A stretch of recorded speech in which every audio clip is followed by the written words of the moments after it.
bem-vindos a esta análise. Hoje, a gente vai assumir uma postura bem investigativa e destrinchar de forma meticulosa uma das obras mais geniais e profundas de Sigmund Freud, O Mal-Estar na Civilização.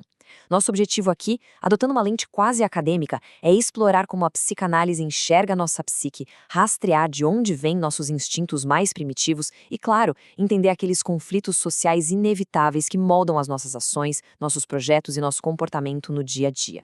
Para organizar nosso estudo, o roteiro vai passar rapidinho por 6 etapas. A gente começa pelo princípio do prazer, o propósito da civilização e o preço da vida social.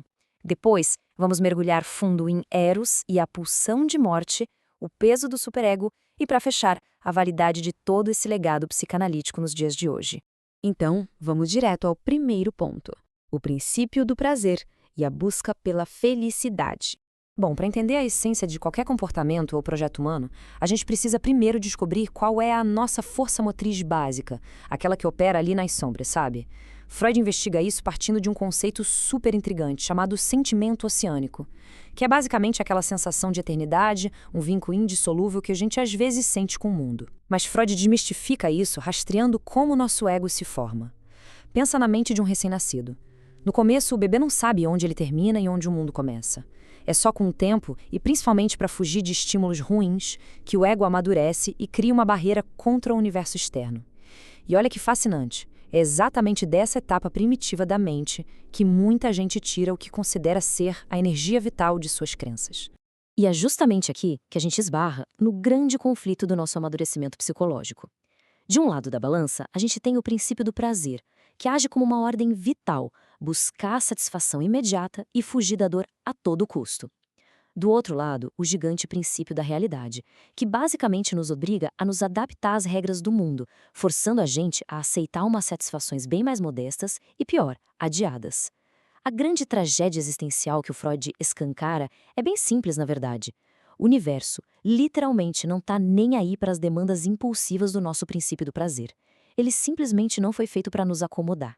E já que o sofrimento é uma ameaça crônica, afinal, nosso corpo adoece, o mundo externo é implacável e, convenhamos, conviver com outras pessoas é um desafio enorme, a gente cria rotas de fuga. A psicanálise observa mecanismos bem clássicos para lidar com essa dor, desde o isolamento voluntário e a intoxicação química, até a sublimação na arte ou na ciência, as religiões e, claro, aquela busca obstinada pelo amor e pelas relações afetivas. Na prática, quase todos os nossos projetos de vida não passam de tentativas, às vezes desesperadas, de anestesiar esse choque brutal entre nossos instintos e a realidade.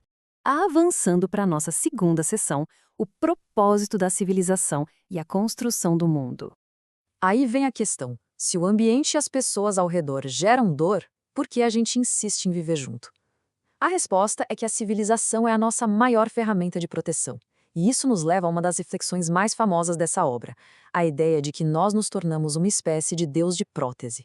Pensa bem, com o avanço da ciência, a gente domina rios, em curta distâncias, voa pelo espaço, adquirimos poderes que antes eram divinos. Mas o ponto genial dessa análise é notar que, mesmo com todo esse arsenal tecnológico incrível, nós, na nossa essência, não nos tornamos mais felizes do que nossos antepassados. E para tentar sustentar essa nossa pose divina, a gente construiu pilares bem rígidos. A sociedade não exige só utilidade e proteção contra a natureza. Ela exige que a gente valorize a beleza, aplique regras severas de limpeza, mantenha a ordem social e coloque o intelecto num pedestal altíssimo. Isso não é um mero acidente, não. É um reflexo claríssimo do esforço psíquico gigantesco que a gente faz o tempo todo para redirecionar nossos instintos mais primitivos e animais para metas consideradas mais elevadas. O que nos leva perfeitamente para a seção 3, o preço da vida social e o sacrifício dos instintos. É aqui que a gente precisa encarar a nossa âncora filosófica de hoje. Aquela pergunta que não quer calar. Por que, afinal, é tão difícil ser feliz?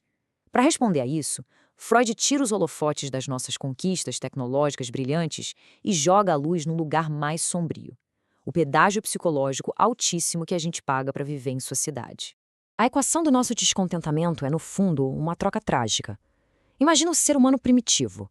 Ele tinha uma liberdade imensa para dar vazão aos instintos, mas a segurança era quase zero, sempre à mercê da natureza ou de alguém mais forte. Aí a gente decidiu mudar o jogo. O ser humano civilizado topou a troca. Ganhamos uma segurança altíssima, garantida pelas leis em comum, Mas em troca, entregamos uma fatia gigantesca da nossa liberdade instintual. Para a sociedade funcionar, a gente precisou abrir mão do uso da nossa própria força bruta e aceitar as regras da comunidade. Se a gente for olhar do ponto de vista psicológico, o processo de construir uma civilização é igualzinho ao amadurecimento de uma criança. Assim como aqueles impulsos mais selvagens da primeira infância precisam ser podados e educados para formar um adulto que saiba conviver em grupo, a civilização exige que a gente reprima, sublime e transforme nossos desejos naturais mais potentes. E isso sem descanso. E agora a gente entra na seção 4, que é uma das partes mais densas. Eros e a pulsão de morte, a grande dualidade. Para entender as ações mais complexas do ser humano e a origem de tanta repressão, a gente precisa entrar num território bem tenso do pensamento freudiano, a pulsão de morte, frequentemente chamada de Thanatos. É um conceito pesado. Trata-se de um impulso inerente a todos nós que busca, lá no fundo, retornar ao repouso absoluto, ao estado inorgânico. O problema social começa quando essa força é direcionada para o mundo externo. Aí ela ganha a cara da agressividade violenta e da destruição. Essa descoberta, pessoal, é a verdadeira pedra angular para a psicanálise explicar o conflito humano que nunca acaba. A força dessa tese inteira é resumida naquele provérbio latino amargo, mas super realista, que Freud faz questão de endossar. Homo homini lupus. O homem é o lobo do homem. É a constatação acadêmica e clínica de que nós não somos criaturinhas dóceis e inofensivas querendo apenas afeto. Pelo contrário, todo indivíduo traz dentro de si uma cota fortíssima de agressividade inata que fica só esperando uma brecha no contrato social para se manifestar contra o outro. Então a vida vira esse campo de batalha titânico e eterno. De um lado, Eros, a pulsão de vida, aquela energia vital e de amor que luta desesperadamente para criar vínculos, unir pessoas, formar famílias e construir sociedades. Do outro, Thanatos, a pulsão de morte, a força da destruição que age como um ácido, ameaçando corroer e desintegrar essa construção tão delicada por meio do ódio e da hostilidade mútua. O que nos puxa diretamente para a seção 5. O peso do superego e a agressão internalizada. Mas calma, diante de um diagnóstico tão terrível dessa pulsão destrutiva, como a nossa comunidade não colapsa de vez? O segredo é uma manobra psicológica incrivelmente eficaz, a internalização. Para evitar que a gente destrua o grupo, a civilização pega essa agressividade e aponta de volta para nós mesmos. E aí surge o superego. É como se a sociedade instalasse uma guarnição militar dentro da nossa própria cabeça. O superego vira uma autoridade implacável, policiando nossas mentes através de uma ferramenta punitiva que todo mundo aqui conhece bem, a culpa. E a construção desse tribunal interno segue uma lógica bem específica. Começa de fora para dentro. A gente morre de medo de perder o amor e a proteção da autoridade externa, seja os pais ou a lei. Depois, essa figura de autoridade é absorvida, internalizada e vira superego. E aqui está a grande armadilha da civilização. A autoridade externa só pode te punir se ela te pegar no flagra, certo? Mas para o superego não existem segredos. Mesmo seus pensamentos mais ocultos e intenções não realizadas são julgados e punidos por esse capataz interno. É exatamente por isso que a dinâmica da culpa parece não fazer sentido às vezes. Você abre mão dos seus instintos, tenta ser bom, mas não se sente aliviado. A gente troca o medo da punição física por uma tensão mental permanente, uma verdadeira pobreza psicológica. E a ironia mais assustadora que vemos na clínica atual é esta.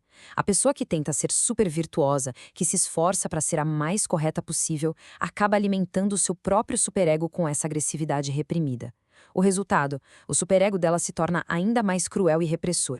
Por fim, chegamos à seção 6, o legado psicanalítico atual e sua validade teórica. Adotando a nossa postura acadêmica, a pergunta inevitável é: qual a validade disso tudo hoje? E a resposta é gigantesca.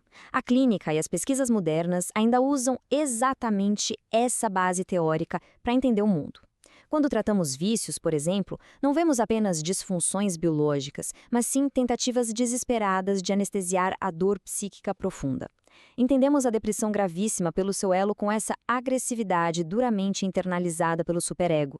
E até na política e na sociedade, esses conceitos são cruciais para a gente dissecar os extremismos, a hostilidade ideológica e essa ansiedade crônica generalizada das nossas cidades. Tem uma metáfora linda e muito didática que Freud usa, onde ele compara a mente com a cidade eterna, Roma. Basicamente, ele diz que na arqueologia da nossa psique, o passado nunca é destruído. Tudo que já fomos um dia ainda vive e pulsa no presente. Então, aqueles instintos mais primitivos, violentos e animais, eles não desapareceram. Eles estão lá, operando ativamente logo abaixo desse verniz fino que a gente chama de comportamento civilizado moderno. Para encerrar esta análise teórica, eu quero deixar uma grande provocação final com vocês. Será que a estrutura da nossa mente vai um dia nos permitir encontrar um verdadeiro ponto de equilíbrio entre essa pressão absurda da vida social e os nossos desejos biológicos mais viscerais? Ou será que, pelas nossas próprias fundações psicológicas, nós somos uma espécie desenhada estruturalmente e para sempre para o mal-estar? Fica aí o eco dessa inquietação sobre o nosso futuro como indivíduos e como sociedade. Muito obrigada pela companhia e pelo engajamento nessa reflexão.